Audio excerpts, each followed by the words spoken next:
Have you visited Charlotte, North Carolina? I've been to Charlotte several times. Yeah. And have you been there during the financial crisis? I've been there several times since the financial crisis started, and I have to say it's more difficult to engage with some of my banking contacts than it used to be. But there are still a lot of links there, and London is still a very important financial services centre. We had the Lord Mayor of London over here last year. He came to Atlanta and to Charlotte and spent a day in each talking to bankers and the city administration as well about how London can continue to serve the international financial community. Is the view in London still quite gloomy in terms of financial recovery? I think we recognise we're all in the same boat, and this is not an issue that's going to be resolved by one country alone. So there needs to be a lot of international coordination as we come out of the recession. Financial regulation is something that needs to be coordinated on a global basis. And the UK has had its problems over the last couple of years, the same as the US. We were hit very badly in the financial services sector. But it's been a wake-up call. I think perhaps we were a little complacent over the recent years, and we now recognise that we need to shake things up a bit so that they all work much better for everybody after we come out of the recession. Do you see recovery in this part of the world, the Southeast, about to occur, or do you think it'll be a substantial period still? I'm no economist, but what I hear from those who are is that maybe things are stabilizing a bit now, and maybe into next year things will start to look up a bit. I think that the downside is that it'll take a little longer than that for the jobs market to start to improve. There'll be a lag there, so we'll be looking at high unemployment figures both here and in Europe for a little while to come before those start to go down. But I think there are signs of the sort of shoots of economic recovery already, and we'll just need to ensure that we make the circumstances just right for those to continue to grow. We understand that there is a Martin Rickerd Day in South Carolina. How did that take place? Yeah, there can't be many of those around the world.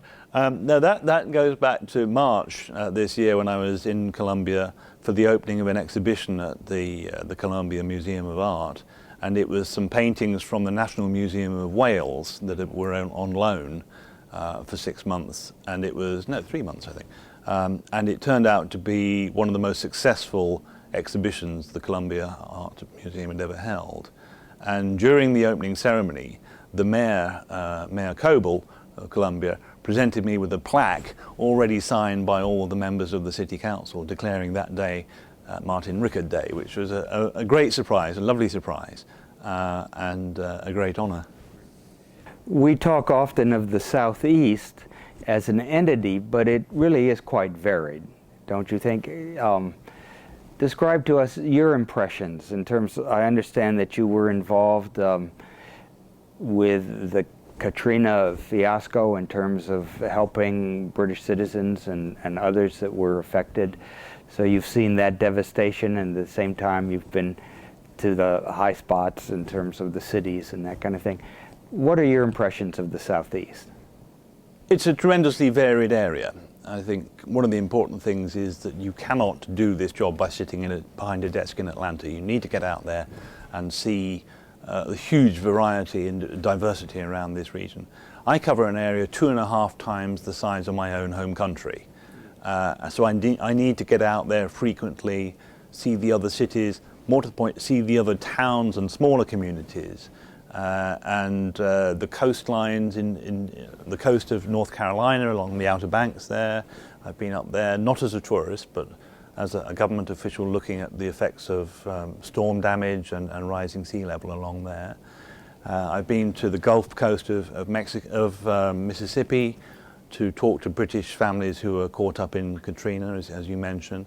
And one of the things that strikes me is that wherever you go around the Southeast, there are either British people or people with British links who value those links, and they love seeing somebody from the consulate coming along to find out how they're getting on.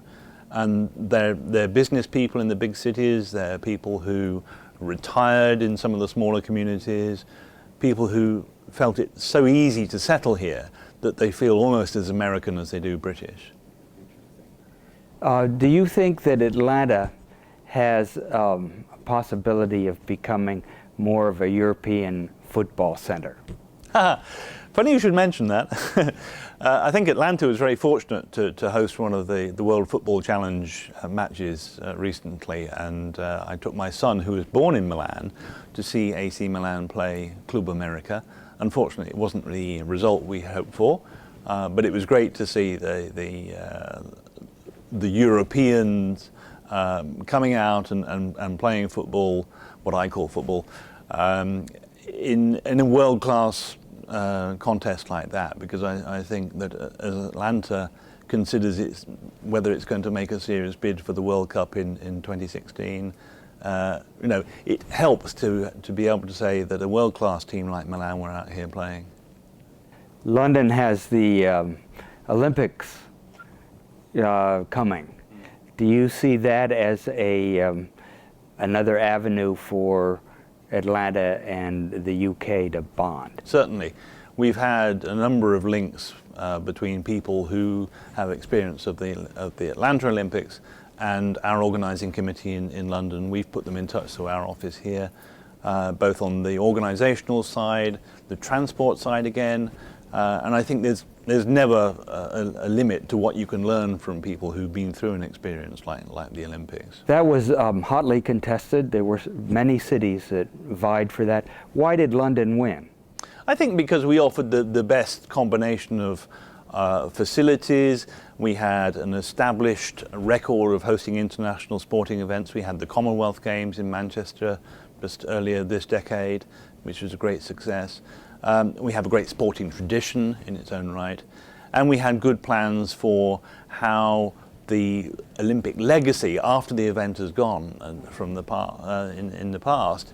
The future use of all those facilities in the East End of London, which is a traditionally not so economically successful part of the city, would be put to good use. Was there a environmentally conscious aspect to the bid?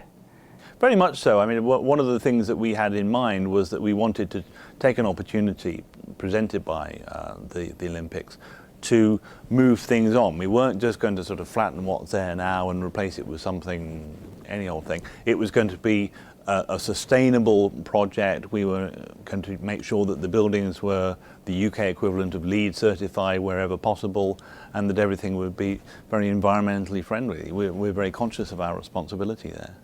What other initiatives do you see the United States and the UK really partnering on? I know that the UK has been very involved in our Carter Center, which deals with election reform around the world and also sustainability projects. That's been one area where UK has been very involved. How do you see the partnership, this grand old partnership, evolving in the future? I've really enjoyed my contacts with the Carter Center over my 4 years here. It was a relationship that was already very strongly established by the time I got here, but I've enjoyed the interaction with people there as the UK has continued its very in-depth relationship. We've been a very important financial donor to the centre's work around the world, particularly on their global health initiatives and the eradication of guinea worm disease in Africa, for example. And we gave a further substantial donation towards the end of last year. And then you mentioned the electoral observations that they do. The British government have helped Carter Center in a number of countries over the last 3 or 4 years in particular with some of the resources and logistics for electoral observation around Africa in particular. Do you know who's going to replace you? Yes, I'm being replaced by a lady. A very nice lady who's coming from San Francisco, so she thinks she knows America, but she doesn't, not until she gets here.